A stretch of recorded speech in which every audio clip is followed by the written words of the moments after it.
Good afternoon, everyone. We are about to start this wonderful class, the mentor class for the ancient Masonry, hosted by Alan Gatlin, and I am going to read the Church of Light opening ritual.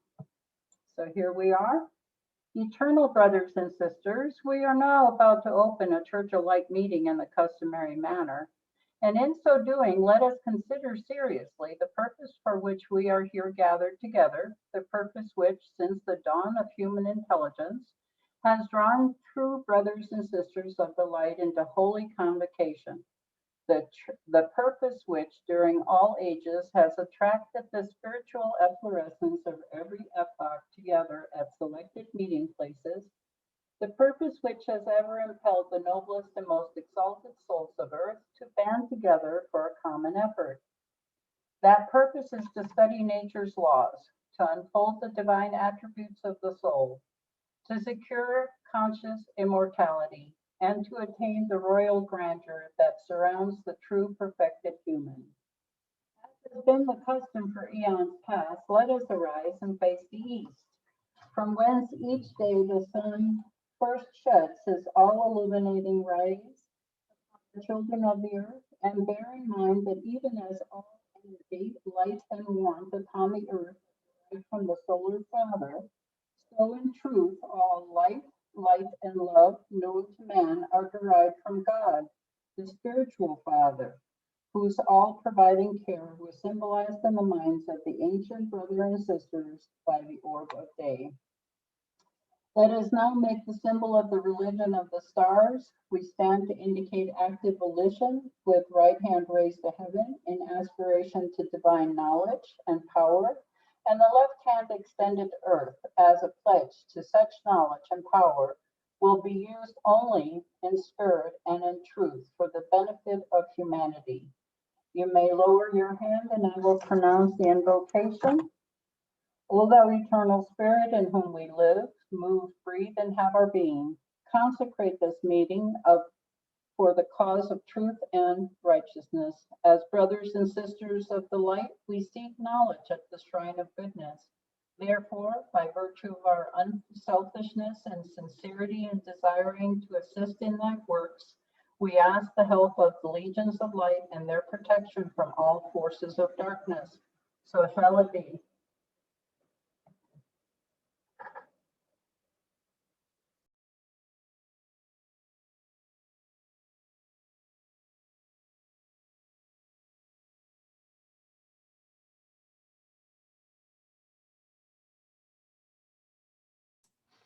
All right, and I didn't hear you introduce me. I'm sorry.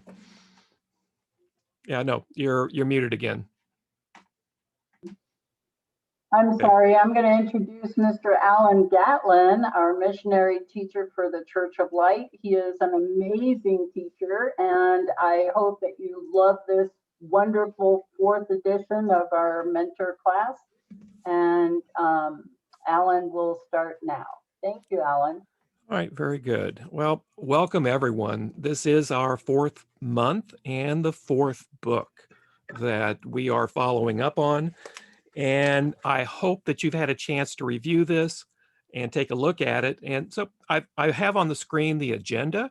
So we've had our welcome and opening ceremony.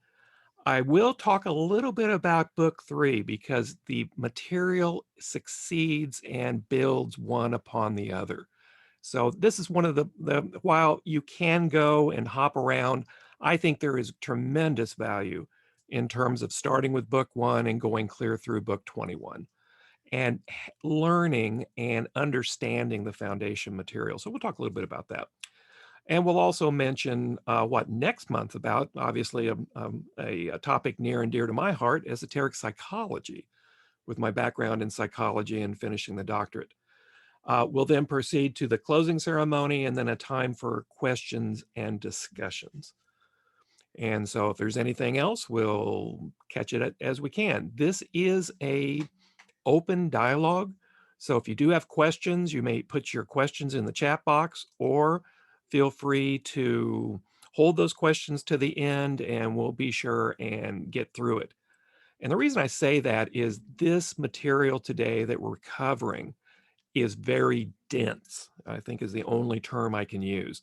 And it's reflective of a lot of the material that we're going to be seeing here on out, is that there is far more material that it's impossible to cover everything. This one book we could talk about for weeks. So I'm going to cover some of the highlights of that. But let's talk a little bit about book 3, because book 3 is one of those books that I made the mistake of kind of filing away and not referring back to. And what I found and what I've learned is that book 3 is foundational, that the process of spiritual alchemy, of the thought that and the power of transmutation is something that we can practice and frankly should practice every day in our life. So there's really a question that I want you to consider, and is, how has your process of alchemy continued to evolve? How has the use of thought and the mental transformation, how is it changing you? I encourage you to keep a journal or keep a log of some type of impacts and effects. I've actually used one of the books that the church has in terms of the calendar, and also seeing what the various astrological events that are occurring on any day, and just make a note about the day of events, feelings, of anything. It doesn't have to be expansive or extensive, but what it does is it gives you a frame to refer back to and to start to understand and saying, wow, those feelings are impactful in my life. And here's the things that I can go back and apply, especially in terms of alchemy, and see how that evolves. Okay. And so it's also important to continue to focus on the 7 metals and their impacts, because they are impactful. Vega, we got people in the waiting room, if you can take a look at that. And then practicing that process of transmutation. We are in the process of continual change in our life. And this will be a little pointed out, though not as direct as in book 3. We will see it more in book 5. And we are responsible for our own transmutation and transformation. Great deal of personal responsibility. So that's just kind of trying to pull together book 3 and then leading us into book 5. And so today we're going to talk about ancient Masonry. Now, Zane Burgoyne actually made a disclosure in here that he's using a Masonic material that is generally available and was commonly distributed. So there's no revelation of secrets, there's no revelation of material that could not be commonly found. Today, my focus is going to be on looking at how we can apply the principles that he talks about. And so, but Masonry is really constructed on a 3 points, if you will. We have secrets, and frankly, most of those secrets are widely available and can be found on the internet. We have ritual that is a key component of what Masonry has been and will be, and it's the foundation of any school of mystery, or shall we say, of a learned group of individuals that come together. They have their secrets, they have their ritual, because often people were taught not by the written word, they were taught by illustration. And whether it was a story, whether it was acted out in a play, all these different ways were used as learning tools. But the foundation of these 2 elements of secrets and ritual is mystery. And this is something that is rarely disclosed in the materials. It is hinted at, and it is a process of discovery. And it's a personal process of discovery. And this is one of the reasons I think Zane emphasized and made use of Masonry, because there is such a rich and in-depth materials available about how Masonry illustrates what a school of mystery is really about. And it's just a current iteration. There have been, through the ages, through the eons, through the millennia, different groups with a variety of names that have shown and use these same type of principles. Matter of fact, even today, we have the Odd Fellows and the Rebeccas, which share a very common heritage with Freemasonry. We have the Rosicrucians. There's a variety of different groups. To say that anyone has exclusive right to the mysteries would be inaccurate. They all share from this common base of knowledge and the interpretation. But the one common thing is that there are these mysteries to be discovered, and it is a personal journey to discover these. So this is one of the reasons that I think that Zane did discuss Freemasonry, because it's just a modern example. And again, he used an older directory, an older catechism, if you will, of how Masonry did work in the past. And while there are similarities to current Masonry, there also are some differences. One thing that we've talked about in each of these 4 months is Zane was very much a person of his age, and he wrote this book in 1938. And for, I think most of us know what was going on with the precursor, with all of the initial happenings of the rise of fascism, with the rise of Nazi Germany, and obviously what was happening in Spain and other parts of the world, that the world was in somewhat of a period of change, not too dissimilar, unfortunately, to what we're going through right now, which may be part of something that it could be related back to an 80-year cycle that the United States goes through, but that's for another time. The impact of Freemasonry is the impact of the individual and that individual's ability to critically think, to think for themselves, to be educated, and then to stand up for their principles.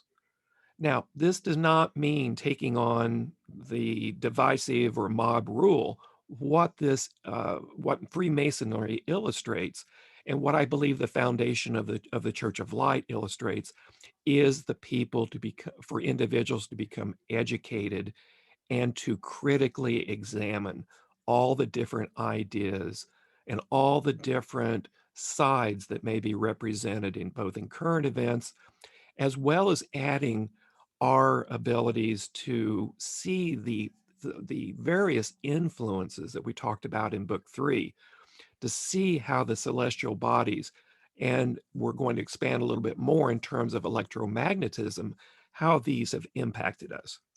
And I believe that this will, again, become a critical element in separating out and leading the way into the future. Now, a question that many people ask that we don't have an answer to is, was Burgoyne a Freemason? The one thing that many people misunderstand is the thinking that Freemasonry was a very structured and very, shall we say, well-organized and documented group. Quite frankly, it's pretty much anything but. Up until recently, even local lodges did not always keep accurate membership lists. And it was a very localized event. While there was a Grand Lodge that often represented, in our case in the US, a state, they, until recently, because of with the advent of computerization, they didn't have membership lists, or at least aggregated membership lists.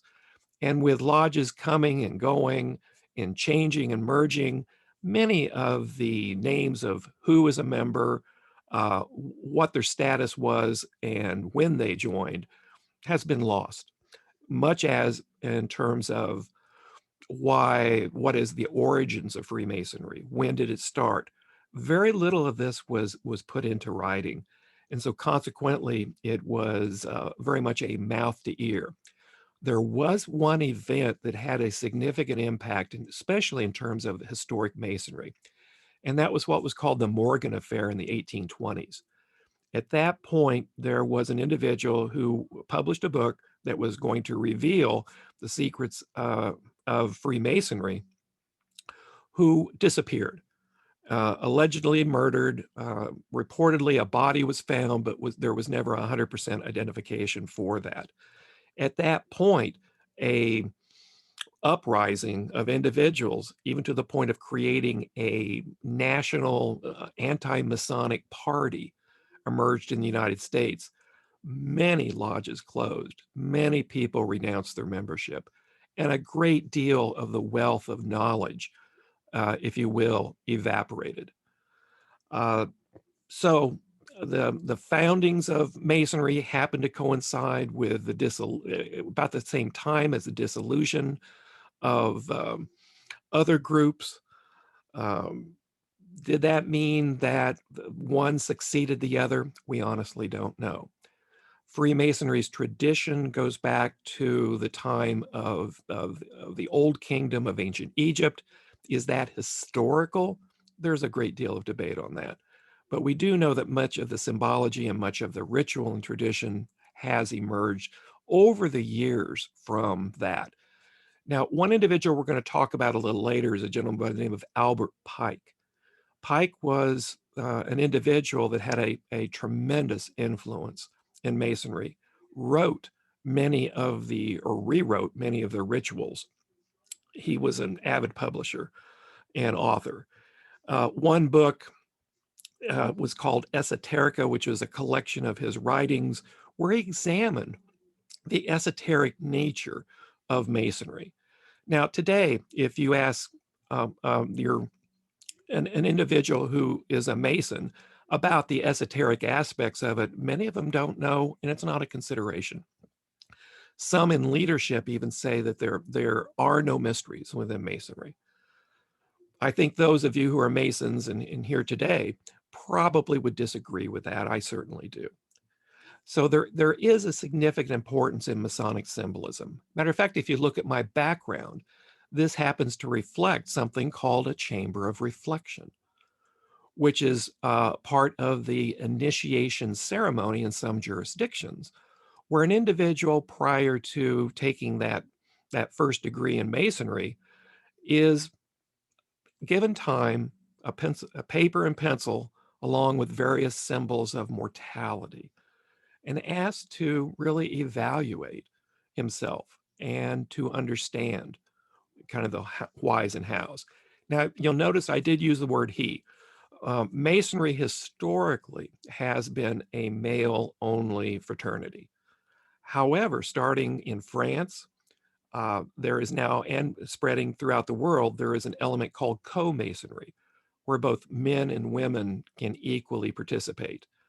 It is still quite controversial. In California, there are elements and lodges of co-Masonry, but again, primarily of the vast majority of members today are in male-only lodges. Now, the right or wrong of that, the appropriateness of that, obviously is something that can be debated and talked about, but what we want to do is just kind of keep on point for sure. Eastern Star, there was a question of what is Eastern Star.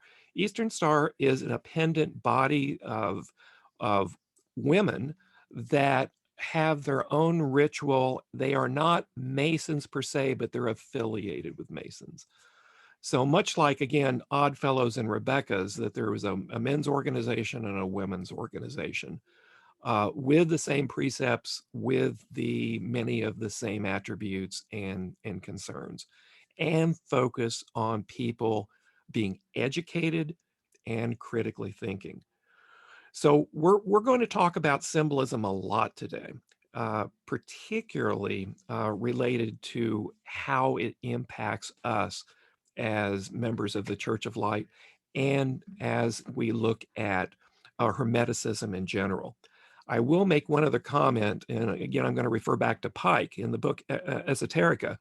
He mentions that Masonry became a gathering point and a safe place for those who studied Hermeticism, for those who studied a variety of different views.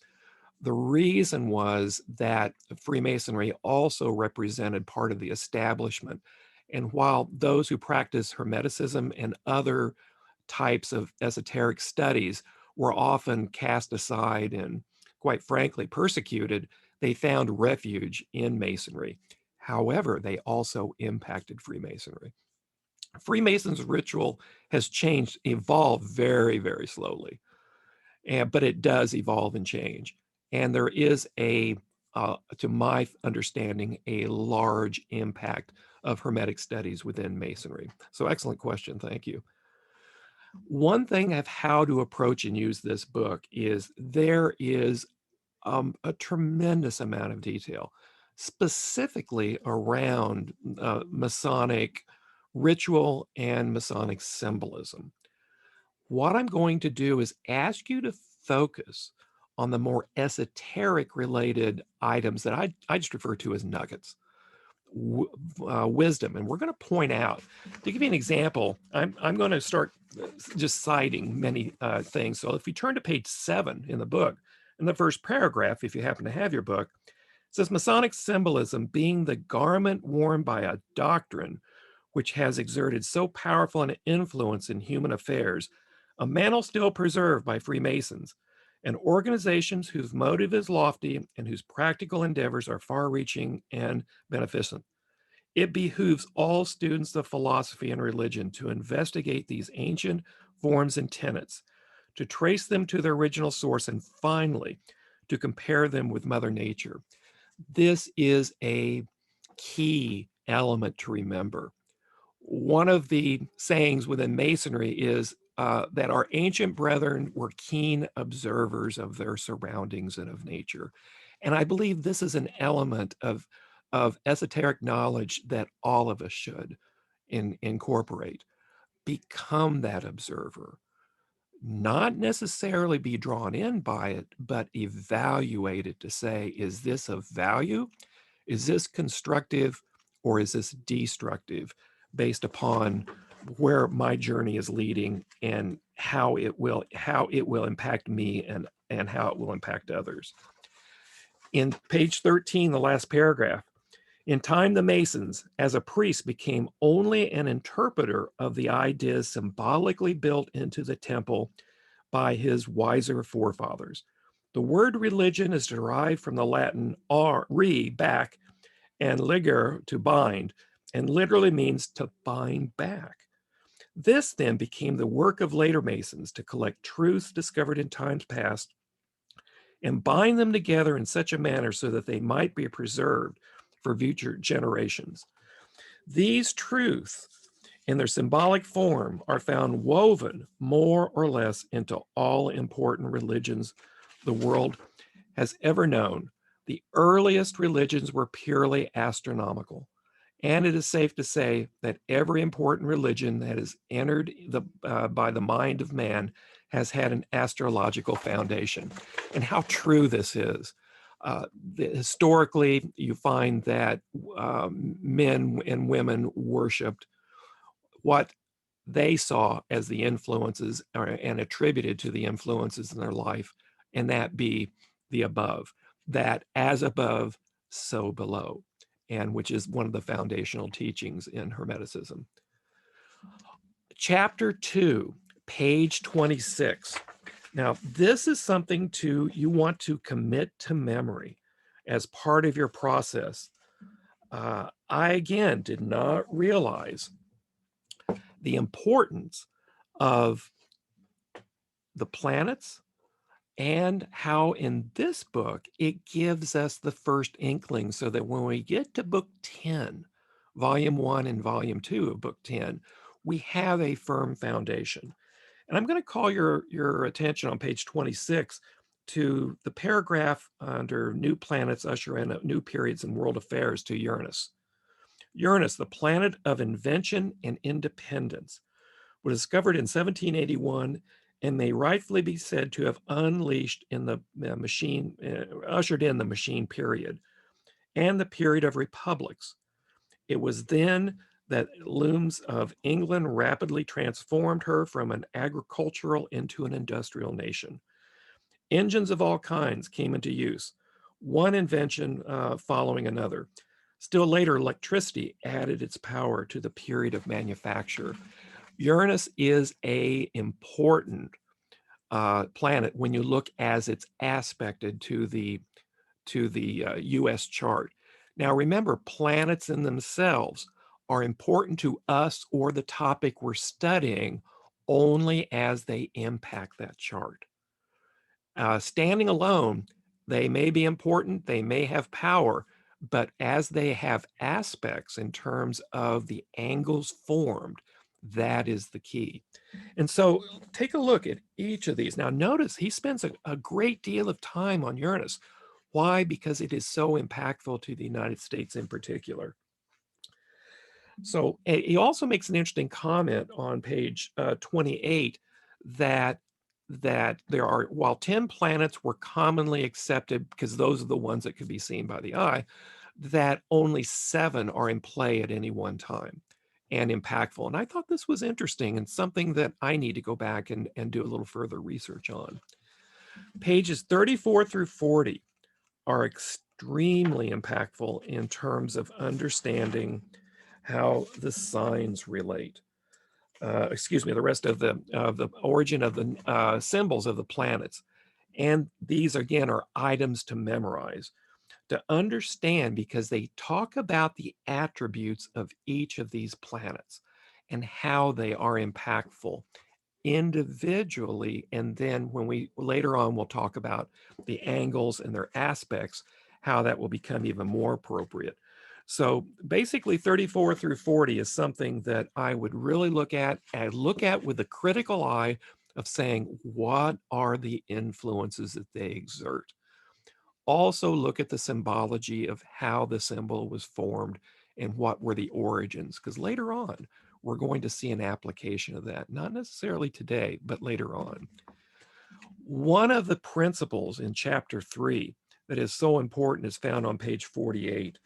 And that is that there is the use of the will, the use of thought, and that this generates a tremendous energy and influence in our lives. When we fail to exercise our will in a constructive way, the results will be negative to destructive. There is no neutrality here. We make asserted efforts to do good, or by default, we end up doing often harm. So the energy of the will, particularly when directed and in a constructive and positive manner, and building up that energy, will be critical. And why is that important? Well, we look at the origin of the signs and the influence, again, that the energy of the signs and the planets generate. On page 52 through 56, we see the tremendous impact they have.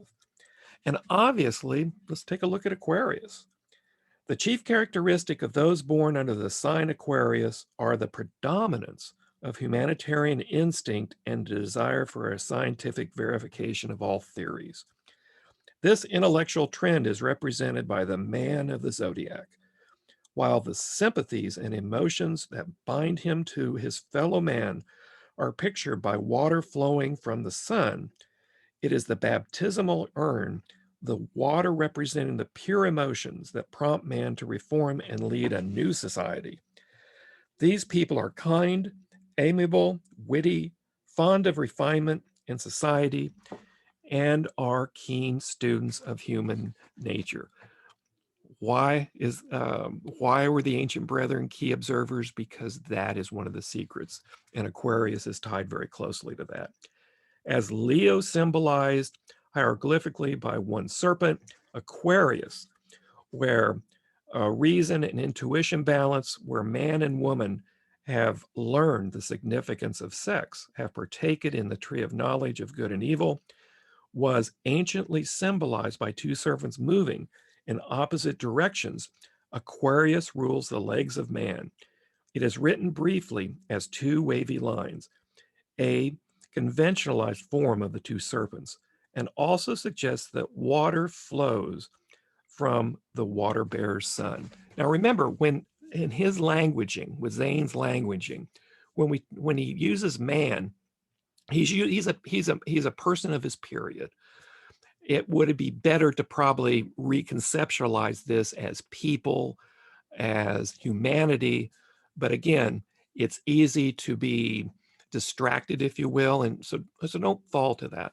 When he talks about man, he's also talking about people in general in this case. So look to each of these symbols, look to each of these signs, and let's understand the precepts and what we call the constructs of each of the origin of these symbols and what the attributes of those symbols are. Because as planets move, they move not independently, but they move within signs. And the impact of those signs can increase or decrease the power of the influence of those planets. So it's something to take into consideration.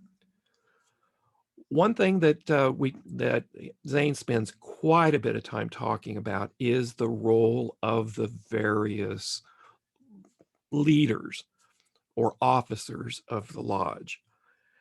And each officer has an esoteric role to play. While it would take, of going through the 7 primary officers, while it would take much more time than we have even within this hour and a half, I want to focus on the Tyler, page 65. And the reason for that is that the Tyler is also the gatekeeper. He's the guardian of the lodge. He is the one, or shall we say that person is the one, just like what we need to do to make sure that we are having a gatekeeper to what information, what influences, what aspects of our lives are being impacted. There is so much negativity in the world. It's easy to get caught up and be heavily influenced by the impact of that information, which may or may not be factual. I teach university. I'm teaching intro to psychology in 2 sections, mostly to 18 to 23-year-olds right now. And it's fascinating to watch them. They are struggling, as are many of us, in terms of being able to rationalize and to assimilate the information. They, and for most part, have not learned to regulate the intake of information. I tell them, turn the TV off, turn the radio off. Don't listen constantly to the outside news, because it will impact you. Just like with anything else, moderation is the key, and to choose your sources carefully, to be able then to try and assess the information so that you're not taken down a road that impacts your ability to function successfully and to analyze what's there. So you can read that very few people, on page 66, very few people realize how important the work of the Tyler is, as the thought cells which compromise the unconscious mind or character are derived from experiences, and the thinking that is done about them. It is the Tyler who determines what is added to the character and what alterations in the character are made. We must regulate. We must, in a positive sense, interpret and influence and moderate that information that's taken in. It's also interesting on page 67, paragraphs 3 and 4. Overwork may lead to physical exhaustion, and physical exhaustion normally is accompanied by a decrease in the amount of electrical energy available for the use of control. That is, vitality is electrical in nature, and lowered vitality indicates a low generation of electrical force. High tension of the nervous system, on the other hand, or overstimulation of any kind, such as through the release of adrenaline in the bloodstream in response to a real or imagined emergency, may so increase the voltage of the nerves other than the brain that there are able to dictate to the brain and control the thinking. We are emotional creatures that are impacted not only by, if you will, thought, but we're influenced by our surroundings and our environment. That may be as, if you will, undisclosed as all the electromagnetic energy from the various devices that we have, to even, if you will, living under power lines. It's kind of interesting. In some lodges, they do not allow the use of cell phones or other electronic devices because it's deemed to be an influence, which is interesting, and it's never explained. I've only been in one lodge where that was overtly stated in the reasoning for it, which follows along the guidelines that electrical energy can stimulate us and cause us to misunderstand or misinterpret. So examine each of these positions. Each of the officers of the lodge in this in Zane's information here gives us indications and understanding of the various spiritual and emotional aspects of our lives. I also refer you to page 78, the use of numbers. And Mark Doubleday, if we were talking a little earlier, can you share that discussion we had? Trying to remember. Oh, I think this was in reference to the difference between Oriental practices and philosophies in esoteric and Yes. and the Western traditions. And it was always puzzling to me, the difference. And I made the note, and this was based on things on page 60, that the differences that Zane was trying to point out was that what I got from it was differences between Oriental training and ancient Masonry was the ability of the initiate to be a powerful and self-centered spiritual being, etherically. Teaching self-mastery by developing intellect and will. Traditionally, in the Oriental practices, you lose yourself in the whole. You become diminished as an individual. Western traditions have tended towards, in the Hermetic and alchemical practices in West, and I mean West as from west of the Hindu Kush, where a lot of these theories separated from the Oriental practices, began to develop more of an individual center as the focus and the genesis of power. One of the difficulties and dangers in that is that you can become kind of an egomaniac, if you will, and misuse and abuse that energy that you've now, and knowledge that you've now learned. And I'll use an example, is the reason I stayed away from occult studies for so many years was the Aleister Crowley kind of manifestation of Western spiritual practices in the occult. Really turned me off and kept me away from these studies probably for close to 2.5 to 3 decades. Yeah, and I think that's really important of what he's saying here, is that and later on we're going to talk more about this as Zane expands, and it's also within those private lectures that you get as you submit your exam and you're sent that information, the non-published work, that there is significance and there's a better way and a less constructive way to meditate and to build these energies. And also, the focus is not just within, it's without. If we focus exclusively within, we often can be misled or mislead ourselves. The balance of changing self is also a part of changing our society. We are a part of a society. And as we improve ourselves, we have the opportunity then to impact in a positive way the society around us. Getting into the numbers have power. Today I sat through, this morning I sat through a Masonic lecture on Pythagoras by Mark Doubleday, and it was extremely well done and fascinating. And the power and the origin of numbers is something that we often take for granted. On page 78, if we look at the number 3, for instance, the number 3 expresses the union of polar opposites. It is the reaction between forces generating vibration and change. It represents the universal agent, action, or word, and is typical of Masonry. It is the union of forces that is the basis of all life and motion. There is no such thing as freedom from change, for all existence is in motion. And it continues on from there. This becomes even more significant as we start looking at the silver key, the tarot. The gold key of astrology is matched with the silver key.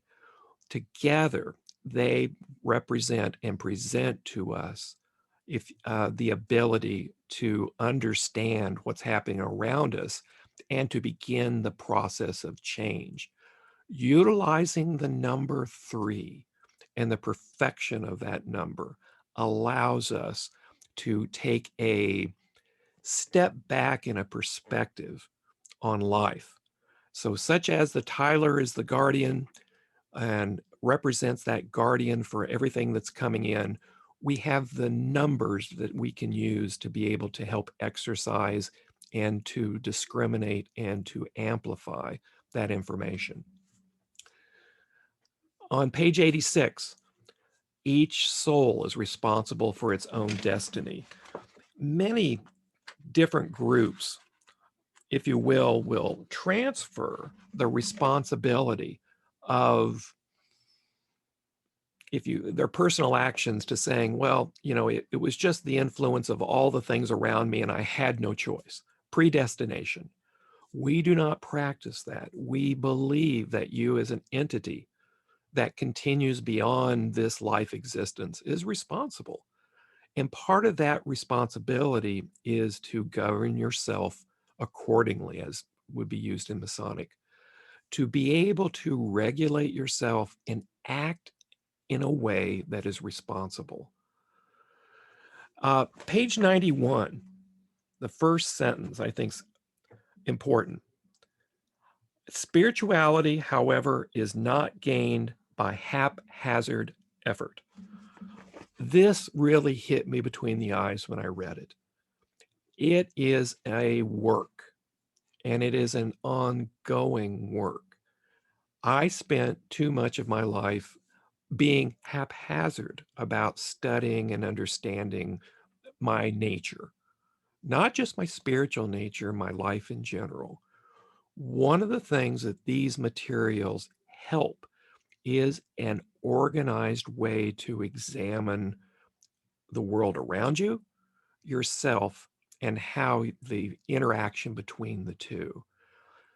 Please look at life in not in a haphazard way, but in a structured way, and be responsible for the development of your own destiny.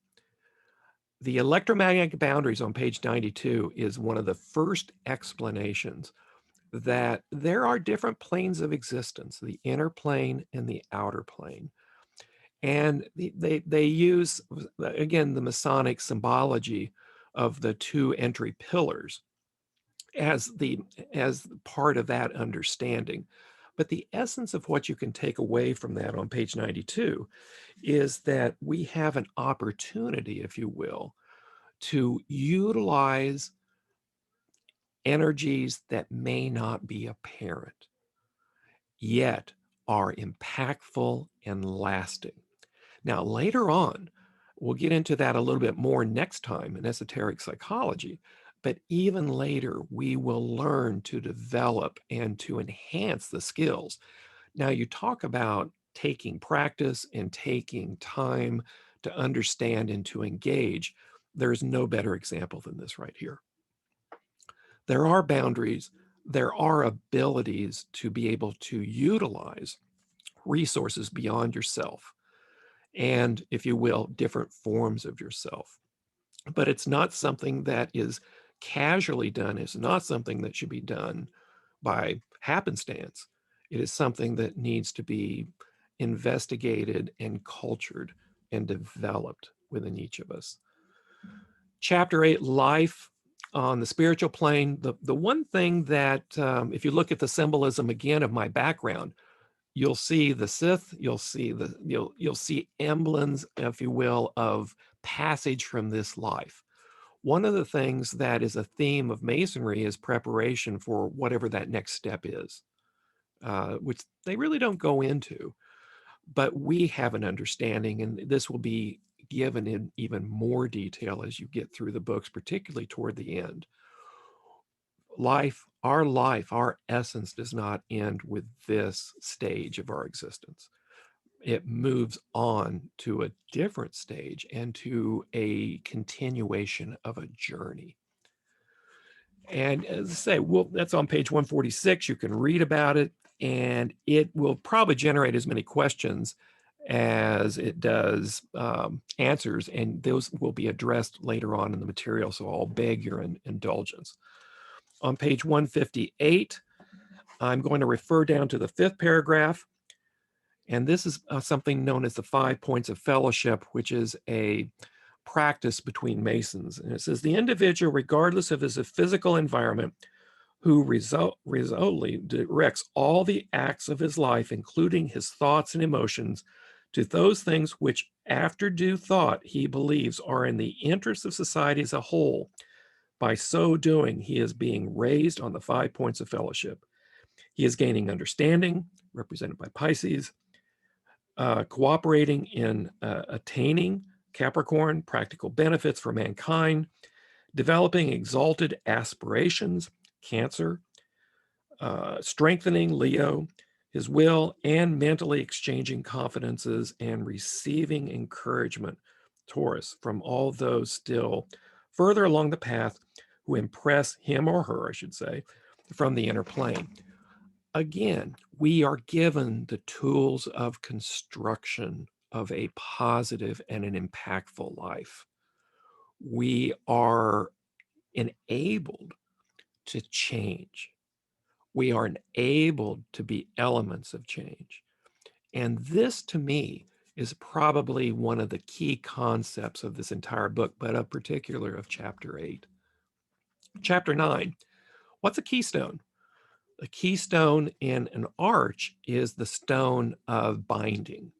It is the stone of, if you will, construction. Now, in page 167, paragraph 5 can be interpreted out of context, but there is a discussion here that begins that will be greatly elaborated upon later, that our sexual energy is one that can be very constructive or very destructive in terms of its effect. When it's directed properly, particularly within relationship, it is a powerful tool because it is one of the ways that we engage our emotions and raise our energy level to accomplish amazing things. But it also can be our undoing and a source of misdirection. So I encourage you to read that chapter, particularly in terms of overall spiritual development and some of the tools that can be used, especially as it relates to electrification, which I think is very fascinating. Chapter 11, there are differences as we approach the inner plane and outer plane in terms of definition and operation of 3 elements: time, distance, and gravitation. Our present concepts of both Newtonian as well as, if you will, various studies of special relativity and relativity by Einstein relate as much or more to our physical realm, though Einstein was on that edge and slightly over, talking about the abilities to suspend time or to affect time, distance, and gravitation. Many of you may have had dreams that seem to involve a lifetime. One of my favorite episodes of Star Trek: The Next Generation, got to bring this example in, is of Picard. They encounter a probe. The probe sends a beam. He then lives a lifetime of another culture. He is married, he has children, and up to the point of his death. when in reality, he was unconscious for seconds. I think if I remember right, it's 15 seconds. It was less than a minute. The element here is that when we enter into this outer realm, and again, there'll be there'll be a tremendous emphasis on this later on in understanding and information. The common constraints of time, distance, and gravitation do not apply. This is why we see them in this outer plane being having such a powerful impact, and the abilities that they construct. I will tell you that if the purpose that you pursue is to only exist within the outer plane, not to the benefit of the present existence, you will find that, again, using another science fiction analogy, that you end up going down the dark side, that everything is taken as a whole, and that we are here to benefit not only ourselves, but more importantly, to be a benefit and a blessing for others. And so while we understand the attributes and all of the items that are encompassed within the, as we move past that electromagnetic boundary, it is important to remember what our overall guiding purpose should be. In conclusion, I'm going to actually make my hour. If we look at page 259 and to 260, there is some vital information here that I think is worth mentioning. And that is on the 4 points to consider. The first is that the soul does survive physical death, that we are here in a transitionary period to do the highest level of good we can before and as we prepare to move to that next step. Also, that the inner plane energies as well as the outer plane energies can and do influence our daily lives. That the revolving of the position and revolution and energy created by the sun, by the magnetic fields of the interaction of the planets, of energies that are man-made and those that are of nature, are influential on us and do have an impact. But first and foremost, love is powerful and the constructive agent of change, and has the potential of raising our success in terms of transformation and transmutation to the highest level. Without love, and not talking about love for self, but love for others and for, if you will, the broader sense, this is the most powerful ability that then thought can be used, and it has the power to affect change in our lives. So, chapter 13, that interplane information, there are 2 warnings and a caution. Mediumship and feeling ESP are defined within page 247. I strongly encourage you to read this. You will receive other information later on about how it's important to be very careful and to, in many cases, avoid mediumship and feeling ESP. Intellectual extrasensory perception is the one that has the least risk, but there are some risks associated with it and how to approach it. I see chapter 13, if you will, as being kind of a teaser, because especially in the later books, there's far more information that will be given and instructions that will be given and processes that will be given. Everything from breathing exercises to understanding the risks and the rewards of various actions.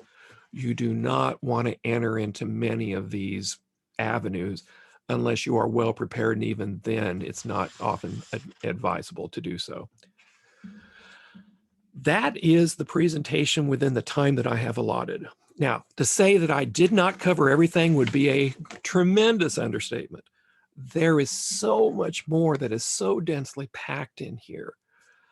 And so at this point, what we'll do is we can move to the closing ceremony, and then we can open it up for discussion and question and answers. And I know that there's a number of items within the chat box that we can get to and to cover as well.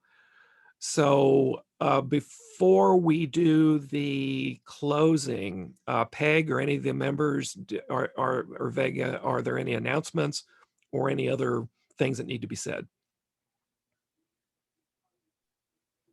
Well, I always like to talk, but don't forget that tomorrow is Sunday service and it's on Aquarius. So if you want to get further information on that, then please stay tuned for the Sunday service. It starts at 11 o'clock in Albuquerque. We also have two great announcements going on this week. If you can't make it tomorrow, you get a little preview today. We do have a class starting called Astrology 101, and it's going to start February 15th, and it's with Vanessa Brown. And I'm really excited about this class because so many of our members do not have the astrological information we need. So this is going to be a tremendous help. I hope that all of you who have not done astrological training, that you will join Vanessa in this class on February 15th. So is somebody doing the closing ceremony, Alan? If you would do that, unless Peg or someone else has any more announcements. No, actually, Vega covered everything. Thanks, Alan. Okay, let's go ahead and Vega, if you can lead that, that'd be great. All right, so here we go with the Church of Light closing ceremony. Eternal brothers and sisters, we are now about to close a Church of Light meeting in the customary manner. And in so doing, let us consider seriously the kind of life it is fitting a brother and a sister of light should live. We must each leave this meeting to go about our daily duties, but unless we take with us some higher thought and nobler purpose, we have spent our time here in vain.